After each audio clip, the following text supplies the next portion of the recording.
Hello, welcome to Research, Rank, Repeat. I'm your host, Alyssa, joined by my co-host, Hannah. Hello. I was going to say, are you going to say anything? No, you were doing such a lovely intro, I was just going to let you go. Wow, so thoughtful of you to do that. Thank you. So now, we finally reached the end. We're here, and we just have our Book 4 Korra discussion, and then we will discuss the show, and then we will rank. So, let's talk about Book 4. Book 4 of Korra is called Balance. Balance. You gotta keep your balance, Hannah. I did not guess this one right. You did not guess this one right. You were very incorrect. Do you have a summary for us? Okay, I'm sorry, this is just... I need to take a deep breath. Okay, Book 4 Balance, set 3 years after the previous season. Book 4 deals with Avatar Korra's journey of self-discovery following the physical and psychological injuries she incurred in the fight with Zahir, and with unrest in the Earth Kingdom where Kuvera, formerly a security officer... seeks... Just take that sentence again.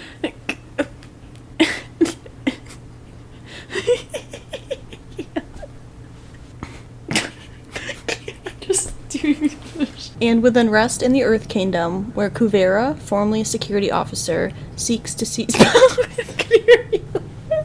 I can hear you laughing. I was got it. You were so close. Okay. You just want to That's read? it! You have like 2 more words Okay. left. I can't. You gotta do it. Okay. Set 3 years after the previous season, Book 4 deals with Avatar Korra... Okay, give it to me. I'm gonna get to it. I can do it. Okay, wait. Set 3 years after the previous season, Book 4 deals with Avatar Korra's journey of self-discovery following the physical and psychological injuries she incurred in the fight with Zahir, and with unrest in the Earth Kingdom, where Kuvira, formerly a security officer, seeks to seize power by military force. Where did you find that description from? I found the description on Wikipedia.com, the world's most trusted web source. Of course. So, I'm going to talk about some production things with Book 4 specifically. As we know, in Book 3, at a certain point, all of the episodes were moved online, exclusively aired online. This would continue throughout the entirety of Book 4. Not a single episode of Book 4 aired on television. It only aired online. And only really on Nick's website. Oh, so the entire season was The online. entire season. Premiered start to finish. Now, I want to talk about something you were annoyed with. You were not happy with how it happened and why we had to watch a clip show episode. Episode, I believe it's 8, Remembrances, is a stereotypical clip show episode where the characters reflect on the past and you get scenes from previous seasons or books in this case, and characters will provide additional commentary.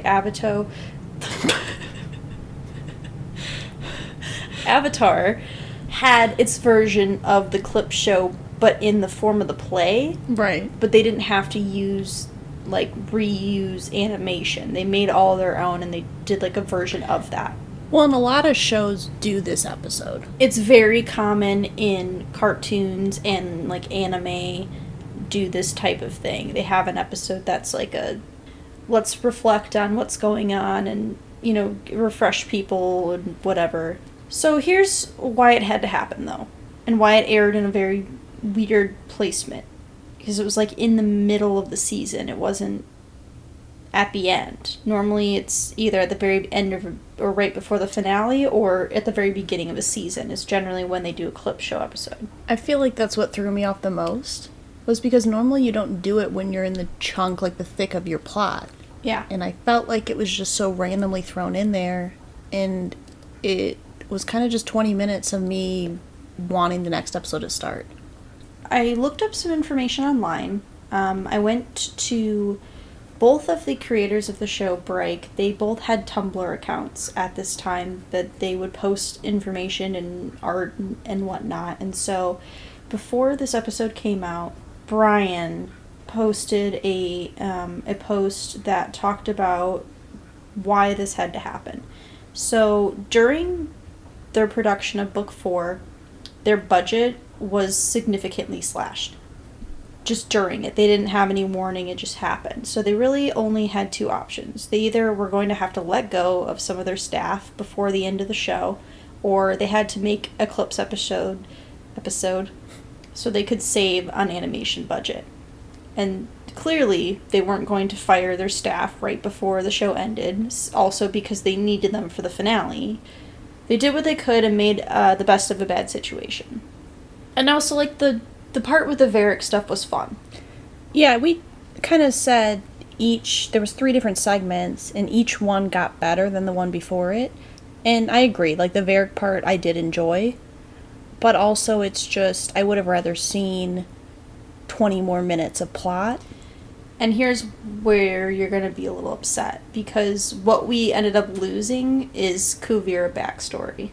See, that was one of my biggest issues with Kuvira, is that besides little segments of her and, like, Sue, I didn't feel like we really got backstory. I would have loved to have an episode of backstory. Yeah, that was, they had mentioned that they would have liked to devote more time to giving her a backstory, so that's what that times episode probably would have been spent towards. And so that's all I have specifically about the production cycle of Book 4, and as we've learned, the producers were not kind to the show and the process of making the show as compared to something like Avatar. It was a very disjointed and at times, I'm sure, frustrating production process. Right. So I think just, if I'm kind of going into my first thoughts, I didn't think there was going to be a 3-year time gap. I thought maybe half a year to a year max. And I think what happens when you get a gap that large is you spend the first couple episodes just trying to figure everything and catch up on everything. It happened with Young Justice. Yes. It happened with, I know you haven't watched One Tree Hill, but they did a huge time jump too. And it always takes away from the first couple episodes for me, because I'm just sitting here trying to figure out what everyone's been up to, who these new characters are, and just in general, the timeline is so hectic that it just takes you a while, I think, to catch up. Yeah, I think the time jump works, but I feel like there may have been some pacing issues, at least kind of earlier on in the season, that just made it feel a little disjointed. It didn't feel like it flowed properly, because the first episode you get a focus on Kai and Opal, and then we don't see Kai again until the finale. He doesn't even get a speaking line again. He's just there for, like, filler. Right. For action sequences, just to have another character. Right. So it just seemed a little weird at times. We were immediately introduced to Prince Wu right from the get-go. Immediately. Okay. This kind of... I'm going to jump ahead to the finale when I'm talking about Prince Wu, just because it ties in. I understand he's supposed to be that character who is very annoying and then gets growth, and at the end you feel like is more of a competent person and actually has done things that help out. What I didn't like is how in the finale he got his storyline wrapped up, when I felt like a lot of characters that I had been really invested in didn't get the same sort of tie in their story. We can get to that when we get to the finale. I have thoughts about that as well. I will say, though, that they did somehow make him likable, because he started off and he's so annoying and like a douchebag, and in the end he was likable. I don't think we needed his plot with the Badger Moles. I felt like that was an unnecessary, a time taken away that could have been used for other things, but I do think they did a good job making him likable. I think while we're talking about characters, Okay. Bolin, to me, is the one character every season I'm so back and forth on. Because I think I liked him the first season. You had to like him. You were rooting for him. The second season, I hated his storyline. I hated a lot about the second season anyways, but his storyline was one of the things. And then the third season, he kind of got his redemption, and I was liking him. The first half of this season, I did not like him at all. And by the end of the season, I was like, I understand why they made him the way they did, just so he could have that arc. And to me, he's one of those characters where I'm so back and forth. I feel like a lot of the characters I consistently either dislike or like, and he's one of those where I'm always so, it's hot or cold. I agree. I think this book was Bolin's book. Mm-hmm. Of all of the, like, kind of side main characters, this was his book. Because he never really got, like, a leading plot in any of the other books. Like, the Nuktuk stuff was kind of a secondary plot.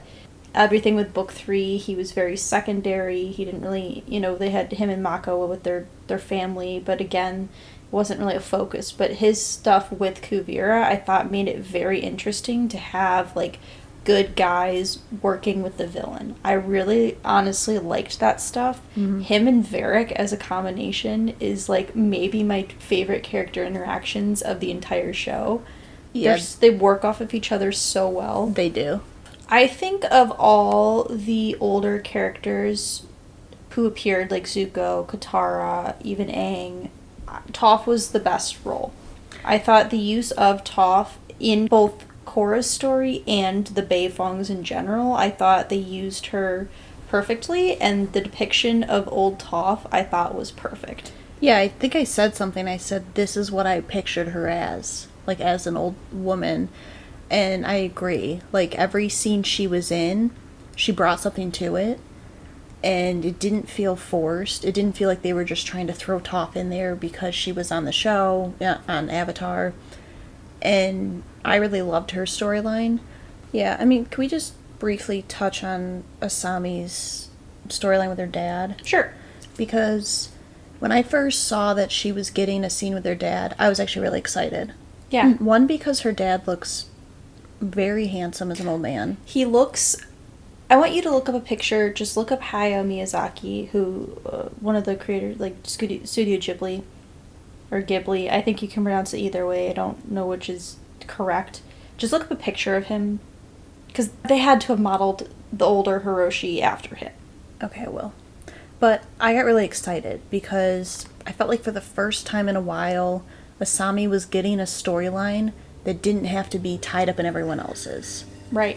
That was her own individual plot, and that wasn't like a love triangle or love, relationship plot. Right. And so I got really excited because I felt like that was a big part of the first and second book, was her relationship with her father. And with the company. Yeah. And we got away from that for a while. I felt like for a long time Asami just became like a background scene character and would just be tied in with stories and kind of added to the scenes. But I think by the end of it, I don't know how I felt about it, because I knew her dad was going to die. We watched the last 3 episodes together, and that was something, as soon as he appeared in that workshop, when Lynbrook got him out of prison, you were like, oh, he's going to die. Well, there was no reason to bring him out of prison and have him get a little bit of a redemption unless he was going to die. Yeah. There's a lot of things Korra subverts expectations on. That was not one of them. Oh my god, he does look like him. Right? I just found the picture. He looks exactly like him. Okay, so they probably did base him off that. But having said that, I was conflicted with Asami this season just because my biggest thing with her is I always feel like she's been so underused. Underused, especially with the fighting as well. Do you know that she only got 1 fight scene this entire season? Right, but on the train. Every fight scene she's in, like, I'm always like, they should use her more. It's confusing to me because I don't like to compare Korra to Avatar, but in Avatar there were so many characters who were fighters who weren't benders. You've got Suki, you've got Mei and Tai Li, you've got Sokka. You know, all of those characters are all great fighters, and they're not benders. And in this show, Asami is the only non-bender, and she never gets to do anything.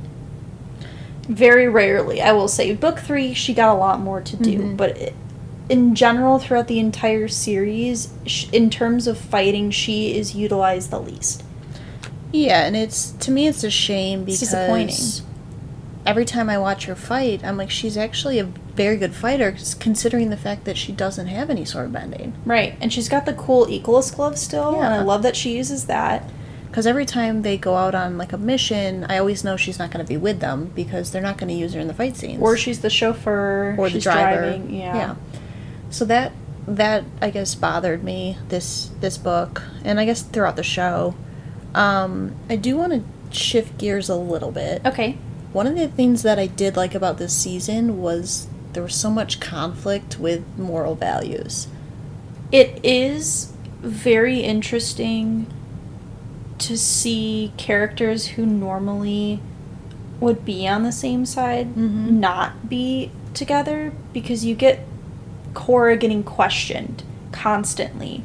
You know, people aren't believing in her and don't think she can do it, and that's a lot of Korra's journey, is being able to come to terms what had happened in book 3 with the poisoning. And you know, you got people like Tenzin who are like, I don't know if you can do this, and the world leaders. The other thing I liked was how Zahir was the one who was able to help Korra. Yes, I have a lot of notes about that. Yeah, because it's interesting, and the more I thought about it, the more it made sense to me. I feel like people who know someone's weaknesses the best would be like an enemy. Because Zahir spent all last book figuring out the things that would make Korra weak, or the things that he could... what am I trying to say? Like ways to take her down, basically. Yeah. And so he logically would be the one who would be able to help her understand that she is the one who's holding herself back. Yes. And that maybe she doesn't want to get better. Yes. And I also really like that everything that happens in Book 4 is a direct result of his actions. Because he takes down the Earth Queen to create freedom, to take away world rulers and allow people to lead themselves. And, you know, when Korra goes to talk to him, she's like, the world is in more chaos now than it ever was before, and there's an even worse dictator than the Earth Queen. Like, you've got someone who's even more powerful and power hungry, and Zahir realizes that. There's like a look in his face where he's like, I've heard about her, but I didn't realize that she had gone so far. And so then he's willing to be like, I will help you to rectify this mistake. Yeah, because he truly didn't want that to happen. Yes. He was trying to do the opposite of that. Right. And in his actions, he created the thing that he was actually fearing or trying to avoid. Right. There's also interesting moments with Korra and the spirits. Yes. When she goes to them and asks for help. And I think the line is something like what you want is exactly what Kavira wants, which is basically to use spirits as a weapon in a human war. Right. And I thought that was really interesting, because the more I thought about it, I was like, they have a point. Korra's trying to say, like, oh, well, we're just trying to help since we all live in harmony. Right. You should help us. But at the same time, the spirits do have a point. Yes. They're basically just being used or exploited. Right. For the human cause. And that leads to another thing where you've got, like, Sue, who's willing to murder Kuvira. You know, not in those exact words, but that's the implication, is that she's telling Korra, like, you need to go in the Avatar state and take her out. Get rid of her. Meanwhile, you know, last season, that's what Zahir was doing. He was going and taking out world leaders. So it just kind of, the parallels of right and wrong morally, is very interesting to see. And when is it okay to do those things? Yes. And when does it become too far? And you even have Tenzin, who's so like, we don't want the airbenders to be involved. And then towards the end of this book, he's pretty much like, no, we'll do what needs to be done.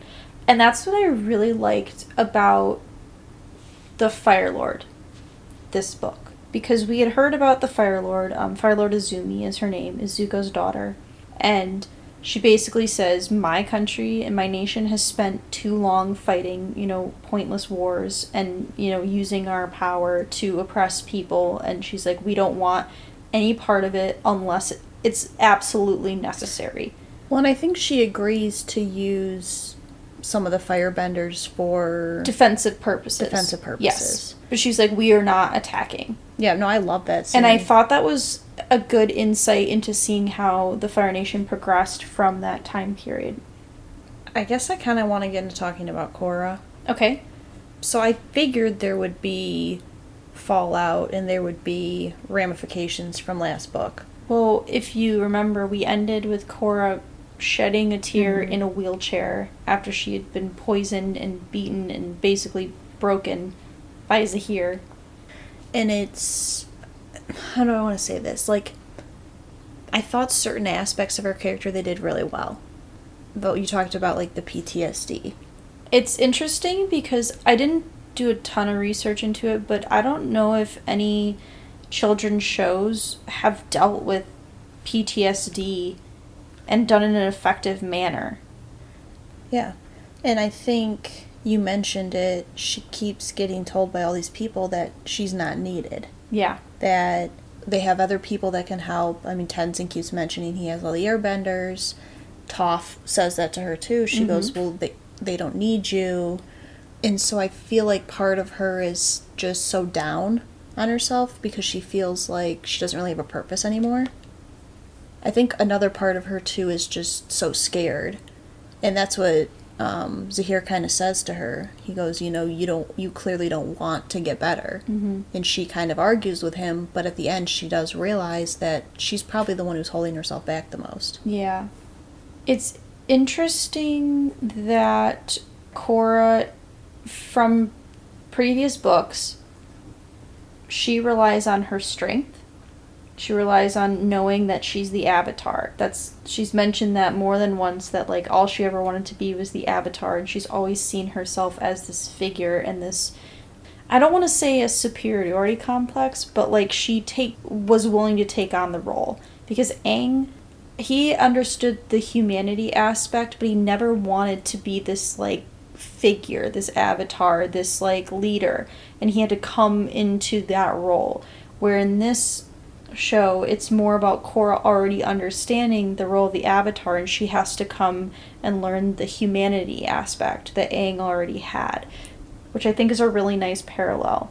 And she kind of mentions at the end, I think when she's talking to Tenzin, she says, I kind of had to go through that to be able to understand and to be compassionate towards what people are going through. Be able to be empathetic with things she doesn't understand. I don't know that's necessarily like a superiority complex. I think it's more just she's so confident in her abilities and in taking on that role that she's just always, that's what she's always known. That's why I think it hits so hard with this book, because she's paralyzed. She can't walk for like almost 2 years. It's her relearning just to move her toes and her being able to walk and bend again. And that's hard for her because she's always had her strength. And I mentioned this to you, that you can notice how much her muscle mass has decreased. Like if you look at her figure, compare her from even last book to this book, or in the Korra Alone episode, flashbacks and stuff, you can see the difference, like in her tone, muscle tone. It's like atrophied. Yeah, her muscles have atrophied because, she just doesn't have that strength, and also, this dependence on people not needing her, and the fact she's not needed in this Avatar role just takes an incredible toll on her, both physically and mentally. Yeah. And, it's so interesting to watch the first fight between her and Kuvera, where she just gets destroyed. Yeah. And she tries to go into the Avatar state, and she can't. Right. Or she can't stay in it. And then to watch her final fight with Kuvera. Yes. I love that parallel. Yes. Because I'm glad they set that up where we got a dual fight. You get to see sort of the progress. And it's not even that big a chunk of time. But I think in that time she's grown so much, like, within herself. Mm-hmm. Even just, like, mentally. That I feel like that's what makes the difference. So I love to see that little parallel between those two fights. I did too. Also, it was this whole book and Kuvera was very reminiscent of, like, Hitler and Germany. Yeah, I wrote a note about that it is a very reminiscent of, like, Nazism, and even with the males having, like, the Hitler Youth haircut and, like, the great, all hail the great uniter, and re-education camps, like concentration camps. And they basically, anyone who's not an earthbender Yeah. is deemed, undesirable. Undesirable, yeah. It's just I kept seeing, like, these little things that reminded me of, like, Hitler and Germany, and I was like, clearly that's what they were going for. Right. With the direction they were trying to go to. Here's what I'll say about the finale, just as, like, a brief kind of summary of what I felt. There were parts of it that I really loved, and I thought were done really well, but I think my biggest issue was in the last 5 to 10 minutes, so much happened. I told you I got confused at points, and a lot of characters didn't get any sort of wrap up in their story. Yeah. So, what are your thoughts on the fact that the finale of the show was versus a giant mech? Because I don't know how I feel about it. I think it's hard because Book 3's finale feels more like a series finale in terms of the fight and the scope and all that than Book 4's does. Yeah, I would agree. That whole fight sequence felt like that should have been a mid-season sort of fight. And don't get me wrong, there were parts where the scale is humongous. Like, you get Lin, Sue, and Bolin dropping a building on it. Yeah. Like, they cut a building in half and push a building on it, or Korra finally getting to waterbend, because she doesn't ever waterbend ever, which I'm like, why, please waterbend? And she does a huge, waterbending feat, and I'm like, thank God.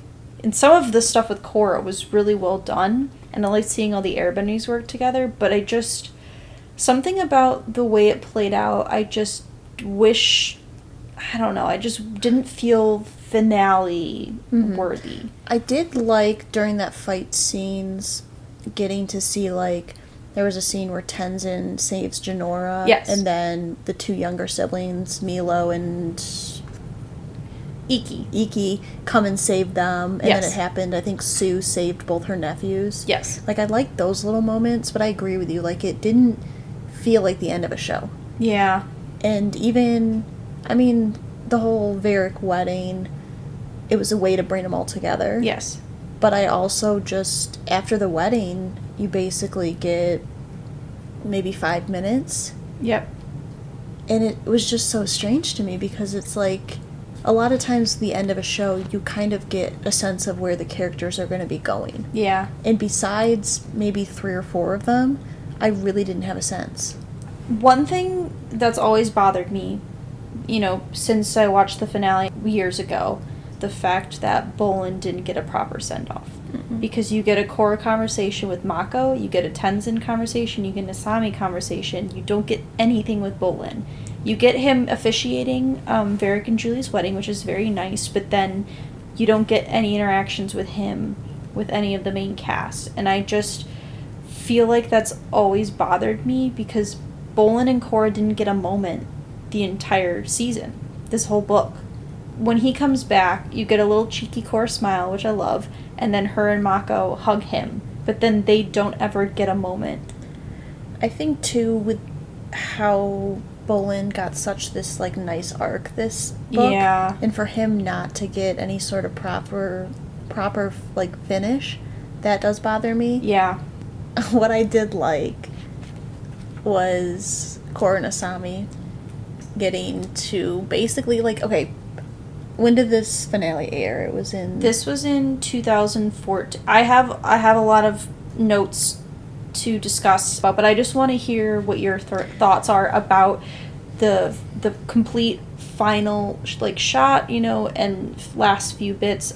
So, when Asami was first introduced, I had no inkling that the two of them would end up together, because she was introduced as a love interest for Mako. And I think starting to watch and seeing sort of Korra and her get more interactions, you can kind of start to get a sense that maybe it could go somewhere. And I think I mentioned that I had heard the name The ship named Korrasami. Yes. And I was like, oh, it must be the two of them. I mean, you can infer from that final scene that, at least I did, that they're implying they end up together. Or at that point, at that time, they do. I think with shows, especially shows aimed at people for a younger audience, I think that representation matters. I think it's important to portray what am I trying to say? Traditional relationships, like, or even just diversity, having stuff like that. I think it matters. And I don't know if I was like, I'm trying to picture myself as like a 10, 11-year-old. If watching that scene, I would have understood that that was the implication. I don't know. Okay. So, this is from, I think this is Brian again, his Tumblr account. This was posted maybe the day or two after it aired, and this is just I just want to read a little bit directly from his post and then talk a little bit about some other things he says, but here's what he says. So he has a header that just says, Korrasami is canon. You can celebrate it, embrace it, accept it, get over it, or whatever you feel the need to do, but there's no denying it. That is the official story. We received some wonderful press in the wake of the series finale at the end of last week, and just about every piece I read got it right. Korra and Asami fell in love. Were they friends? Yes, and they still are, but they also grew to have romantic feelings for each other. So then he goes on to talk about how that was not planned from the start. I've mentioned before that Asami was originally supposed to be an equal spy, and they just loved her character so much that they included her in the main story. And they also knew that Mako and Korra weren't going to end up together after book 2. They had always planned to have them remain separate. And so, they'd brought it up, like, oh, wouldn't it be, interesting to pair Korra and Asami together? Or, they also thought about just having Korra end up with no one. He mentions that they were always under the impression that they wouldn't be allowed to depict a same-sex couple right. On a Nickelodeon show. So they subtly dropped little hints, here and there, throughout book 3. I showed you a picture where their belts have little hearts on them in a scene where Korra and Asami together, and, they have little moments and things that you could interpret, like, oh, maybe it's kind of flirty, Well, so the beginning of this book, when she's writing letters, right? She has never written back to Mako or Bolin, but she writes to Asami, and kind of the way she words things, like, you can definitely pick up on stuff. Yes. You can interpret it to be romantic. Right. You could also interpret it to just be that they're friends. Yeah, so they left it kind of ambiguous. What I do like, though, which a lot of shows do this similar thing with same-sex, where they do these little hints, and then they never end up together, or never have any implication that they end up together. So I like that, what you just read, that he comes out and says, like, yes, this is what we intended, this is actually what happened. I do like that. So they then said, they had thought, oh, we can't, write a same-sex couple in the show, but then they were like, oh, but why can't we? Mm-hmm. So for the finale, they approached Nickelodeon, the producers, and asked if this is something they can do. And he says that while they were supportive, there was a limit to how far they could go with it. So then they talk about how, was it a slam dunk victory for queer representation? This is a direct quote, by the way. I'm just reading again from his Tumblr account. I think it falls short of that, but hopefully it is somewhat significant inching forward. It has been encouraging how all the media and the bulk of the fans have embraced it. They said that the particular decision wasn't only done for us, we did it for all our queer friends, family, and colleagues. It is long overdue that our media, including children's media, stops treating non-heterosexual people as non-existent or something merely to be mocked. I'm only sorry it took us so long to have this kind of representation in one of our stories. They also confirmed that Korra is bisexual. Okay. I believe Asami is also bisexual as well.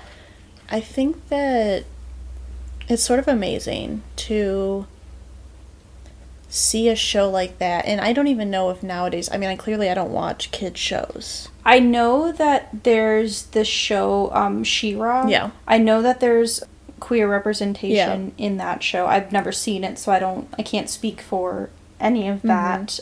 Wasn't there someone in Young Justice? Wasn't there I believe there was. Aqualad. Oh, right. So our favorite... With, oh my god. which we thought him and... Calderon and Garth.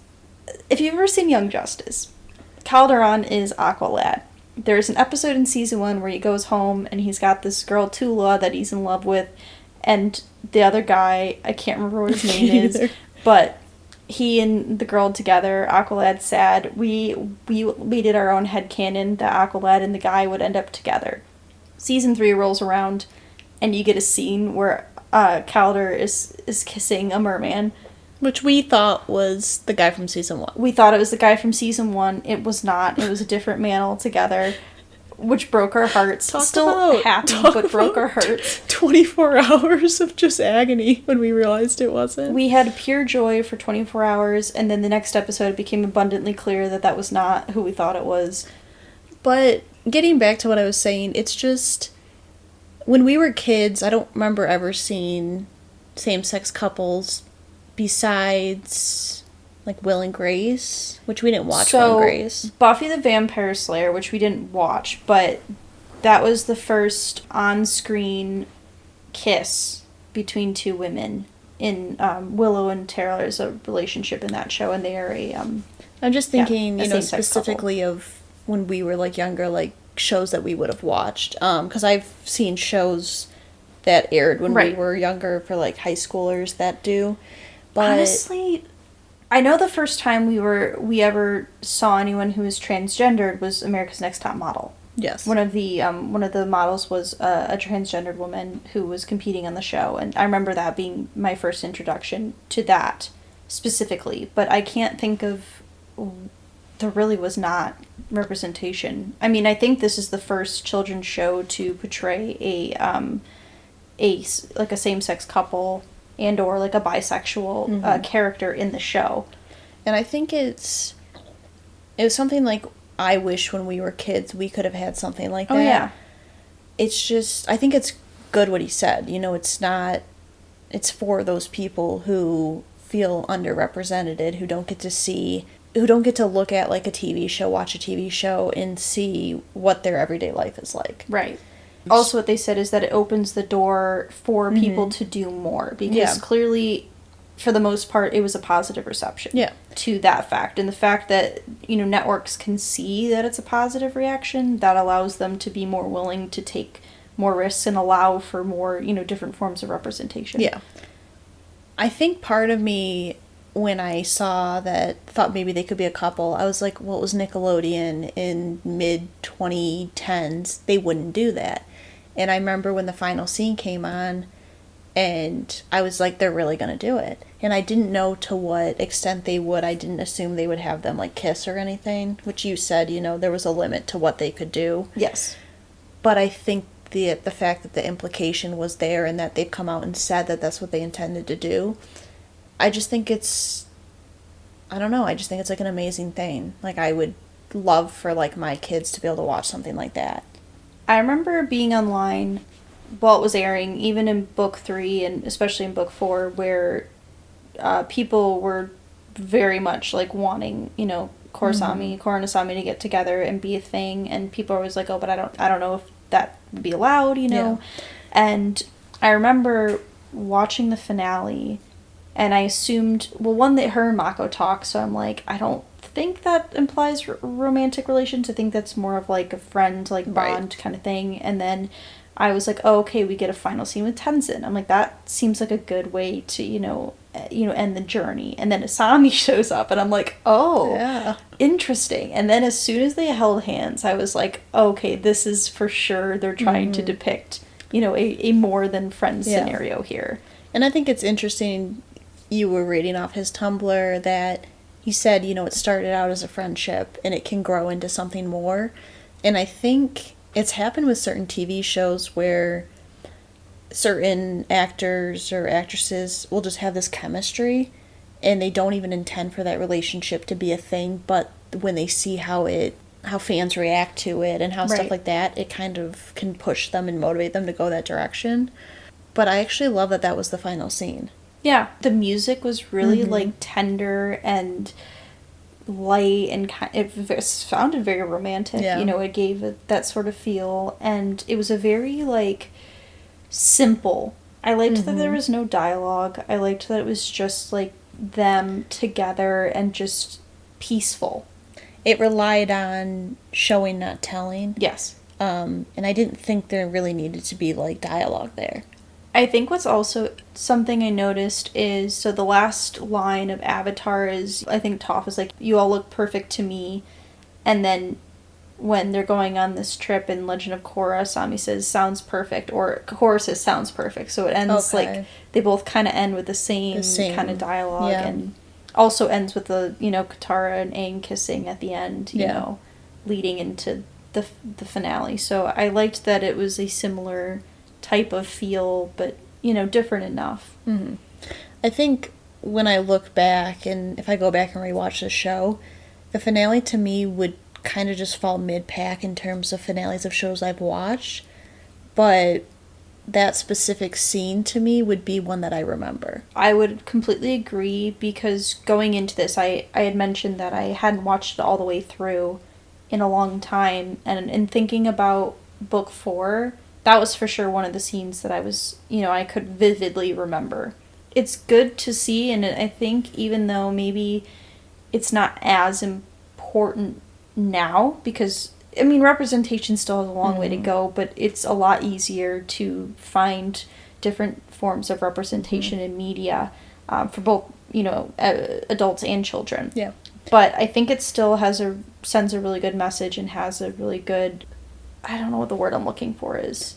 I mean, in a way, they were sort of like a trailblazer. Yes. In one, Korra is a non-white female protagonist to begin with. Right. You know, just to start. And also bisexual, so. Right, so that you got that. Yeah, I don't know, I think it's more important than just the story. Yes. You know, it has... It's the personal way it affects people and allows them to see themselves in media. And it has impact in the real world in people's lives, and I think that sometimes can mean a lot more than I don't know what I'm trying to say. Korra also has comics. I know I've mentioned that Avatar had comics that extended the show. There are comics for Korra, and they explicitly, it's very clear that they are in a relationship in those comics. Yeah. So in case it wasn't clear that it is a canon thing, it's clear there. It's clear there. It's made very clear.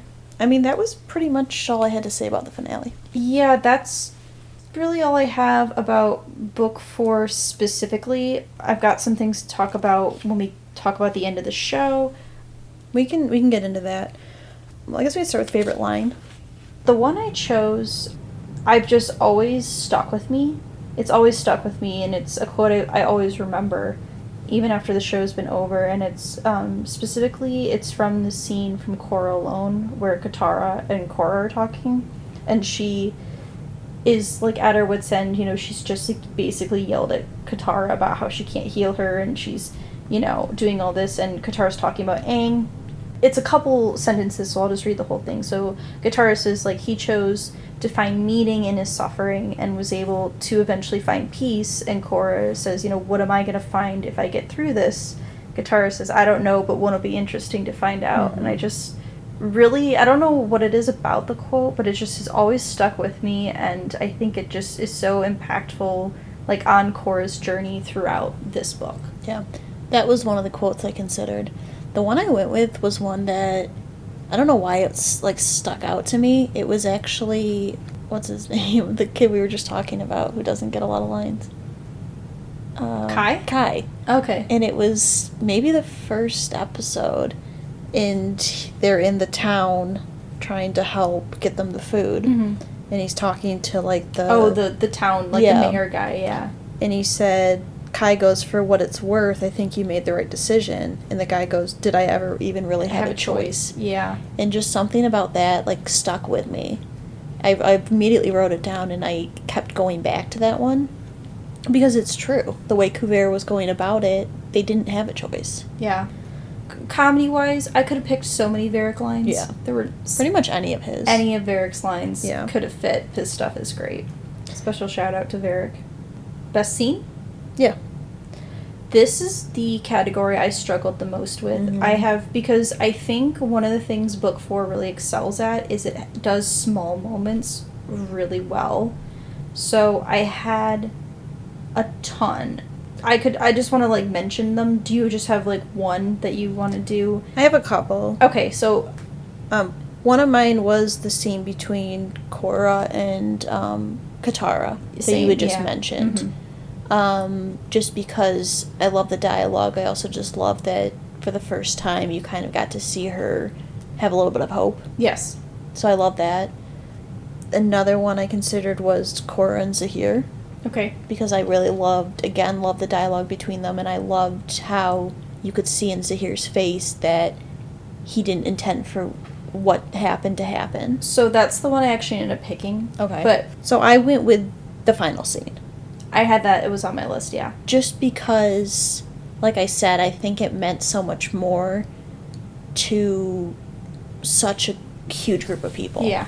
To beyond the show. It was one of those scenes that transcends the show. Right. And I was going to go with the Zahir and Korra scene until I saw the final scene. And I was like, just how simplistic it was, that they didn't need dialogue and that they were able to use that music, which the show does so well. Oh, yeah, they use music very well. But yeah, just that scene, I loved it at the end. Yeah, so I ended up picking Korra and Zahir. The scene where she's writing Asami the letter, just the montage of her in this recovery and trying to bend and meditate, I really liked that. The Varric and Julie's wedding, I thought was a really nice scene. The end scene, all-inclusive Korra talking with Tenzin and Asami, and the end all together, all of Varric and Bolin. And yeah, the reason I picked the Korra and Zahir scene, and we already talked about it a lot, but it just felt so good and so right and perfect in the way for her to continue her growth, because you get her and Katara, and you get her and Toph, her rejoining her friends and, you know, Tenzin and the Airbenders, and she still has this block. And Zahir is such an interesting villain that I love that we get to see him in a mentor role for Korra. Because that's what he always wanted. He was going to be her airbending master and be her teacher. And so it's very interesting to see him in that role. Not in the way that was intended, but he still is that spiritual guide for her. Especially, I'll talk about it more when we talk about the show as a whole, but because Korra didn't have that Roku role in this show. She had multiple people to guide her and lead her. So it was very interesting to have Zahir. Yeah. It's just a really well done scene. I agree. Favorite fight? Yes. I knew what this fight was going to be from before I even started this book. I'm kind of curious to see what yours is first. Okay. You want me to go first? Yeah. So, I knew it was going to be my answer before I even watched this book in this order, because it's a fight that has always been so cool. As a whole, it's the Beifongs versus Kuvira, and specifically Sue versus Kuvira. That is some of the cleanest fight animation in the entirety of both shows.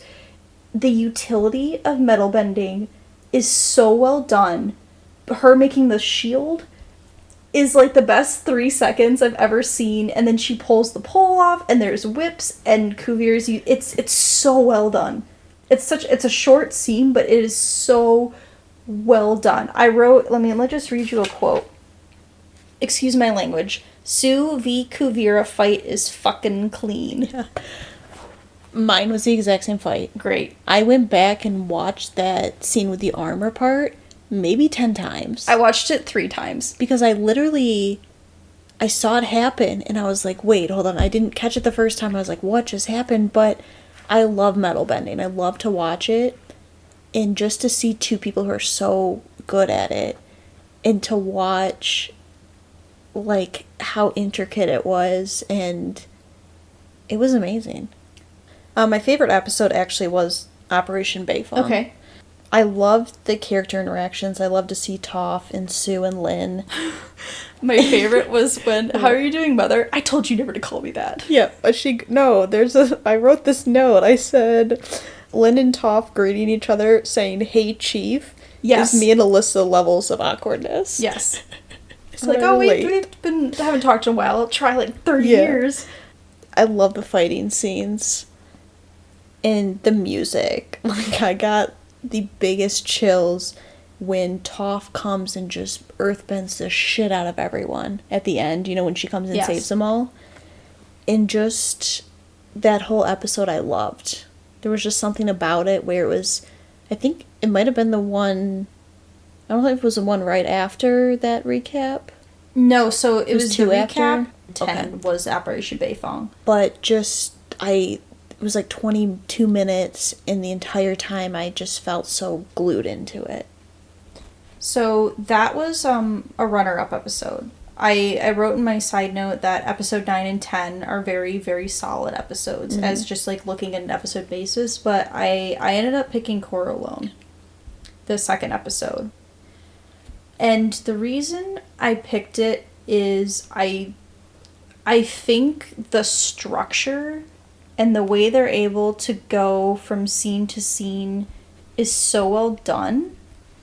Why are you smiling? I just got so confused during that. Yeah, I know you. Hannah got very confused while watching it. She thought Toph was in the spirit world, and she thought she was dead, and But I will there was say, a lot going on. I went back and rewatched the episode, Yeah. and it did become a lot more clear.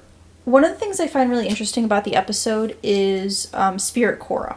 And particularly the fact that that's Korra's white rabbit from Alice in Wonderland, you know, chasing the white rabbit and you can never catch it.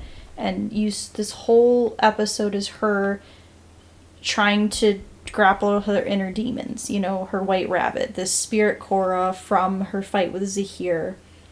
And I just thought all of the interactions with other characters, like her stuff with Katara was really well done. You know, her scene with Tenzin, the parallel to the first episode. When we were watching the episode, we had talked about how there's the fight scene where Tenzin comes to visit and she's fighting the firebenders, and the music and the way it's shot is parallel to book 1, and just to watch her falter and fail and continue to feel like she can't go back to Republic City, and she's just suffering and coming to terms with her identity, cutting her hair, you know, feeling like she can't be the Avatar because she's no longer this person anymore and she's living this like other life, and finding Toph at the end. I just thought the way the storytelling is done is very unique, singular episode, and that's only focused on Korra, which I think was really necessary and really well done. So for top 3 characters for this book, Yes. my number 3, it had to be Varric. I think for me it was like, anytime I struggled in this book, he would come in a scene and just like remind me why I love the show. You know, Yeah. and he was just that. To me, Varric is like this consistent presence. You know what you're going to get, and it's going to be amazing. I agree. So for my number 3, I actually picked Bolin. Because I think... Did you hear that? my throat gurgled. Heard that. I picked Bolin because I think, as I've said, this was his book. I liked that he got a focal plot and storyline that was about moral issues. You know, his relationship with his family, with, you know, Opal. I loved his interactions with Varric. I liked even after he's left Kuvir's army and he's working with the Bayfongs, and his like lines were funny, because I've had some issues with, you know, his humor in previous books, but I just felt like previously I mentioned I didn't think he got a lot of fight scenes. His choreography was consistently not great, but I thought he got a lot to do in this book, especially with the lava bending, working with Beifong. So I just think he really shined. He was actually my number 2. Okay. And going into that book, I never would have imagined Bolin being in my top 3. Right. But like you said, the way they made his story arc, this book specifically, it just really sold me on his character. And it felt weird for me because it was either going to be him or Asami in my top 3. And I think the reason why Asami didn't make it and he did is just because her story, besides the stuff with her dad, this book kind of lacked. And I felt like Bolin, he was given so much material to work with, and I think they did it about as good as they could have done for him. I agree. So my number 2 is Varric. For the same reasons you've listed, he is just so consistent as a character. Every character he has scenes with, he elevates them, like makes them look better, but he also elevates the scenes in general. Special shout out to John Michael Higgins, who voices him, because it's the voice is a lot of what I think makes Varric great. His like exuberance and his like kind of quirkiness and this like charismatic figure. He's just great. Yeah. My number 1 was Korra. Yeah, it's Korra. I don't think we really need to go into too much detail, but I just think that this book, she had such a journey, and I think she grew from it so much, gained so much from it, that it really felt like a complete arc for her. I agree. It felt like she had reached the end of her journey to self-discovery and learning how to do the humanity side of the Avatar. So we're done with book 4. We finished book 4. We do have some final rankings we wanted to do. Did you want to talk? Yeah, do you want to talk about just some general thoughts about the show as a whole before we do some overall rankings? Yeah. So, I went back and listened to our pre-show recording and questionnaire, and I just wanted to talk about some of the things that you had said. I basically was wrong about everything. I mean, not terribly. The one thing you did, you were very positive that Korra was relative of Aang. You thought it was either his daughter or granddaughter. I'm not sure where you got that information from, but I don't either. Maybe because she kind of looks like Katara when she was younger. Maybe because you knew she was in the Water Tribe. So I don't know. Clearly, you didn't that wasn't say it right. was Katara's daughter. You just said it was Aang's relative. Okay. Like, I don't know. So then I asked you about what characters would you want to see return if they were able to. You would cut me off to say Zuko. Which we got to see Zuko. Which we get to say Zuko. You asked, you wanted to see Katara. You wanted to see Azula. Yeah, I did. And a little bit of me is bummed that I never know what happened with Azula. Yeah. We also didn't see any Suki. No. Never got anything with Suki or like Mei or Ty Lee. You wanted to see an old Sokka. You thought he would be good humor-wise. And I'm still a little salty that he got the shaft. He did. He did. And you assumed we would be unable to see Iroh because he was dead. And I'm glad to say that you were wrong. Well, I figured we wouldn't see him as like a live person. But I was glad to see him in the spirit world. Yes. And so the last thing is you had forgotten about Toph. You didn't say anything about her. I also thought she wouldn't have any kids. Yes, I asked you what you thought she would have been doing. You said she would not have been married, she would have no kids, and you thought she would have been a bending mentor or teacher. I mean, to be fair, she did make a whole metal army. And you did say you wanted to see Korra be trained by the older members of Team Avatar. Which we did get. Which we did get some of that. So those are just a few things that I thought were interesting from your thoughts before the show started. And the only other thing I have written down is just, if you didn't know, Kuvira is voiced by Zelda Williams, who is Robin Williams' daughter. Oh, okay. Yeah. I did not know that. That was just an interesting fact that I had written down. I think the past 10 minutes we've been talking, I'm just trying to process how I feel about the show. And I think because I just finished it, I don't fully know. Right. But I think overall, I'm happy with it.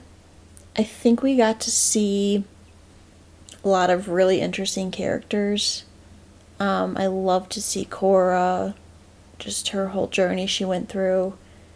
And I loved that I felt like a lot of the characters in the show that were main characters were female, which I love to see, especially a show that it could have been geared more towards like younger male audience.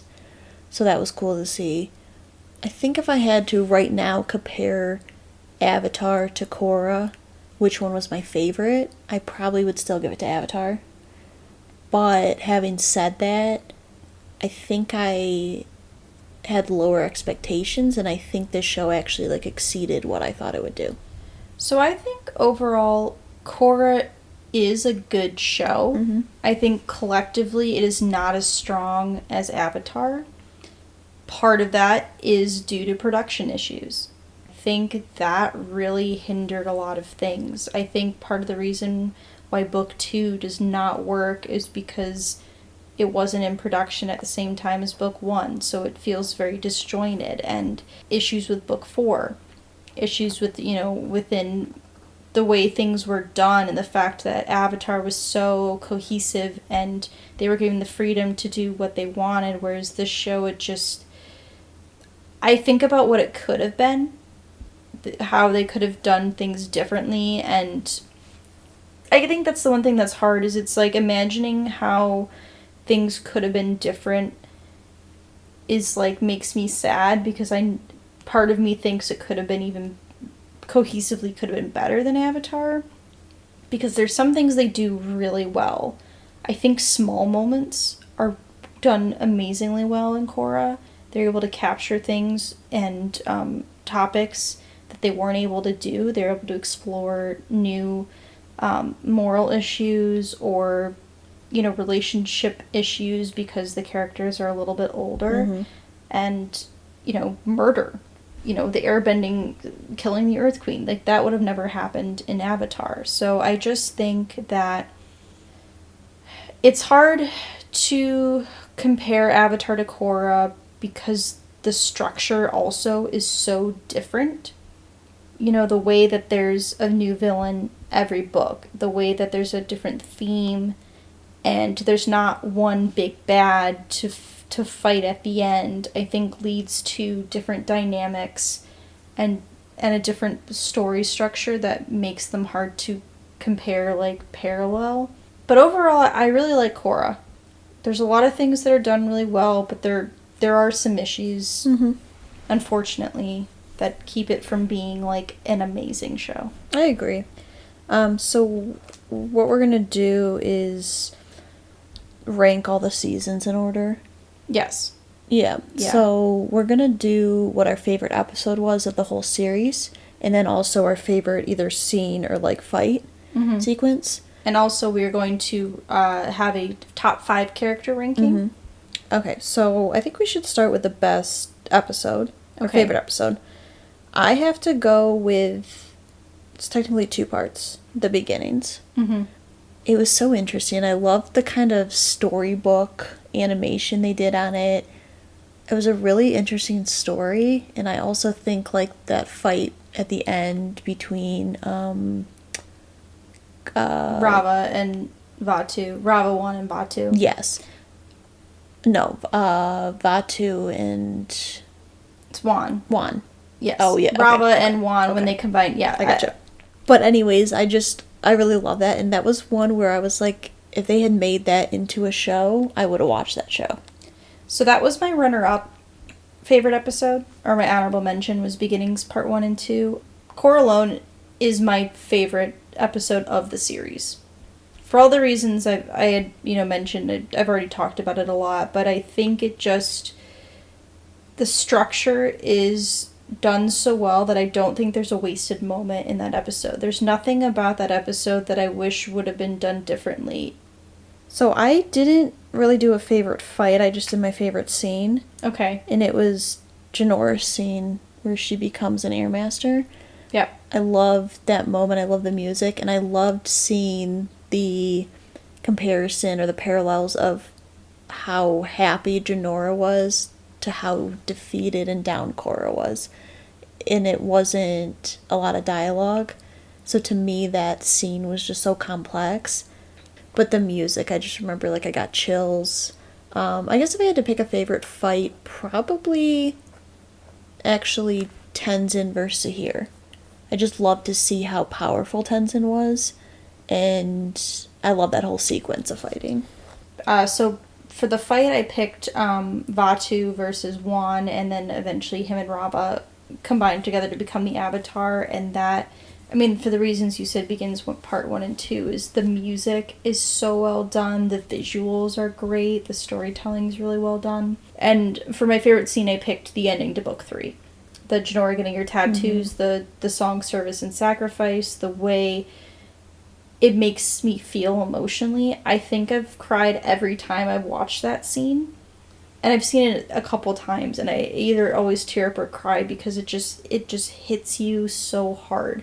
Because it's so both joyous and sad at the same time. You see this Aang's legacy, and the way it's just the extension of Korra causing this to happen, but she also is broken. And I just, yeah, it's such a well done, there's no dialogue either. Amazing scene. Mm-hmm. Okay, so top 5 characters. Yes. Number 5, had book 4 not happened, this character would not have been in my top 5. Mm-hmm. It was Bolin. Okay. He actually eked in my top 5, mostly just because there was a moment in one of the last episodes where I was just thinking back to when I first was introduced to Bolin. And I just thought, like, he's come so far. And I don't know, there was something about that last book. It might have been one of my favorite, like, character arcs the show did as a whole.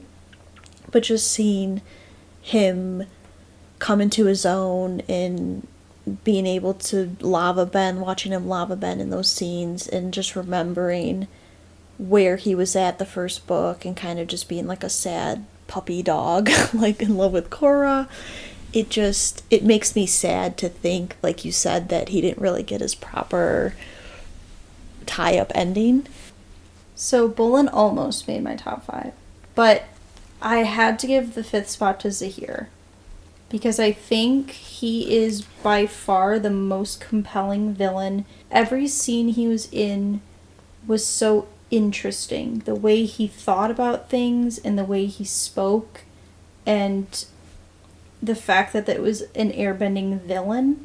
Mm-hmm. I think he was just such a captivating and fun to watch, and I never disliked him. Even though he was evil, like, I never hated him. I could understand his point of view. He was clearly wrong, but I could understand the way he thought about the world and saw it. Yeah, he was my 6th. He swapped with Bolin. Number 4, and I think had book 4 not happened, he would have been higher, was Tenzin. Okay. For me, he was that steady, consistent kind of wisdom. Like, he was always the person who could kind of ground Korra. I think for me, though, at the end, he did kind of fall a bit. But getting to watch his fighting style versus how we know Aang used to fight, getting to see the power behind his fighting, and just him kind of always being that character who people could rely on, is why I put him in my top 5. Tenzin is in my top 5, but not my number 4. My number 4 spot, I picked Asami. So I wish I could have ranked Asami higher, because I just love her and her fashion as a character in general, but she just never got a solid, good story. She always had bits and pieces that were good, and her interactions with characters were always good, but just she never got that arc or that specific journey that led her to grow into herself. I feel like she's still on that journey at the end of the show, because she loses so much, and I think the journey is her relationship with Korra, to be honest. I think that's where her growth is. So I wanted to rank her higher, but I felt I couldn't. Yeah, I put her as number 3. I agree with what you said. I think at times she was kind of like a throwaway character, and she was kind of brought in as that love interest, but I feel like she grew a lot. She definitely went through a lot, and I wish we could have seen more of her, because every time she was in a scene, I always felt like I was drawn to her, and I was wanting her to get more to do. And I agree with you. I think for her, like, her journey is essentially just beginning. She obviously just lost her dad, and so I think for her it's like about the arc for past the show. But her outfits are Amazing. always on point. Iconic. They're so iconic. And Her dress in the finale. yeah. So good. And it's interesting that I just said she was brought in as a love interest for Mako, because if you think about it, it's like technically she was brought in as a love interest for Korra, even if they didn't know it. But having said that, I like that she didn't just stay in the background as a love interest the entire time. She did get her story outside of that. I just think that the writing is what held her back from becoming like a top 2 character for me. So number 3, I picked Varric. And Varric is the only reason other than beginnings that book 2 was entertaining. He was a breath of fresh air to the cluster and terror that was the beginning of book 2. He was barely present in book 3, but he was the star of book 4. Everything he was involved with was just so amazing, and he's so entertaining and so likable, and he's even a villain. I forget that he technically is like a wanted criminal, because he blew up the water tribe, the cultural center, and tried to kidnap the president. And the fact that someone who is like this anti kind of a villain role is so likable and so well loved, I think is just, he's so great. Yeah, my number 2 is Varric. Do the thing. Do the thing. Yes. To me, it's like I said it earlier, he was always the most consistent character in a good way, in that I was never disappointed. Every time he was like in a scene, I saw he was going to be in a scene, like I smiled because I knew something good was about to happen. His humor was just always there, and even with that episode with the clips where they went back, he almost saved the episode for me. Just his segment, just how animated he was. His bullshit Bolin adding him into the finale of book 2 that made no sense. Right. The fact that he was literally going to blow up the train at the end there.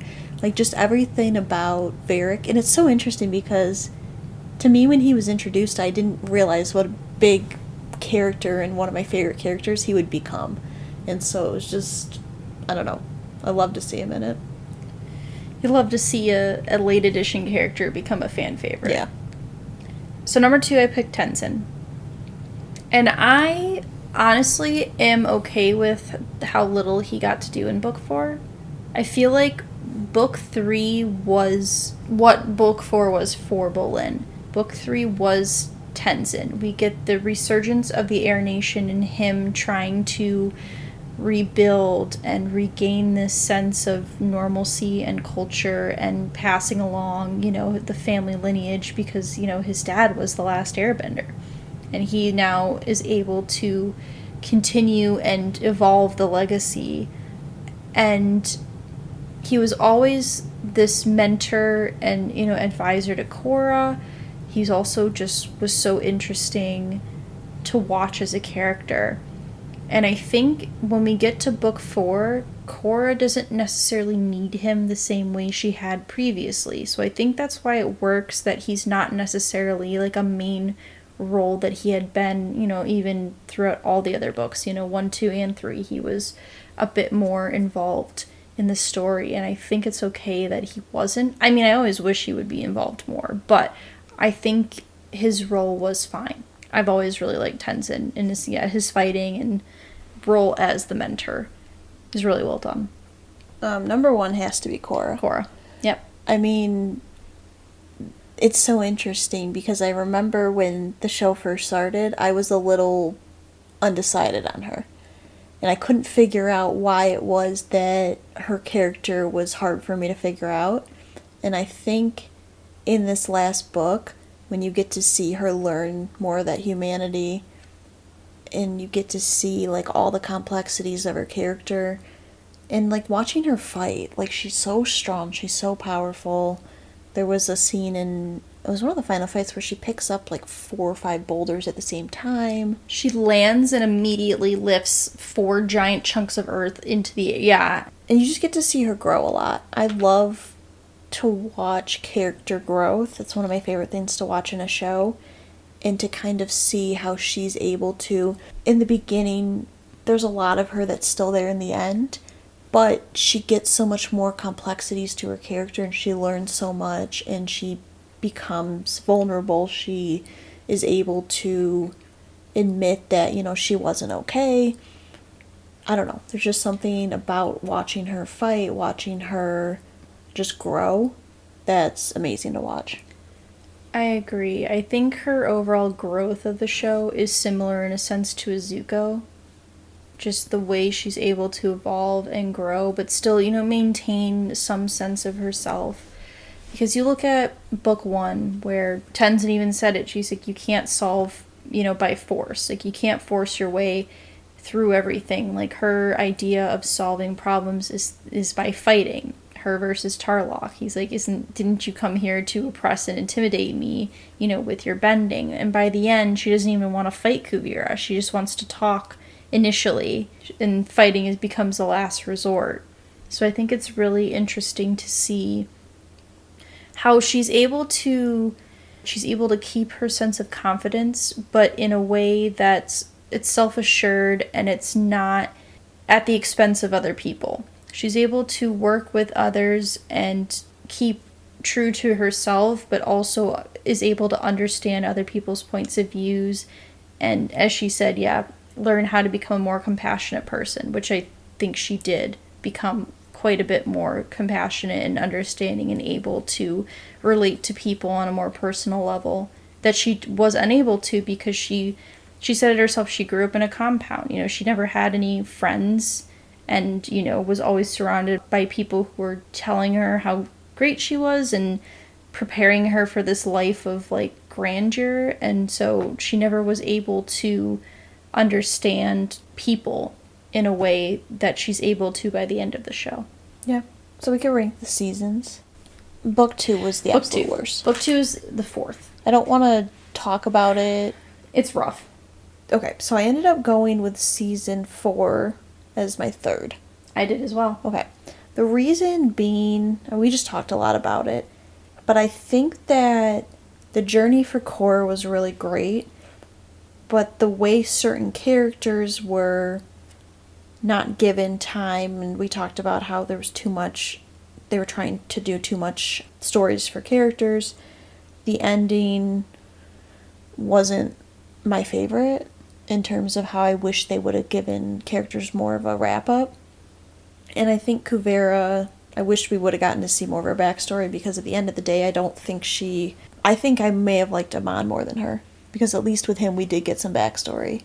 But yeah, to me, it felt flat in more aspects than I would have liked.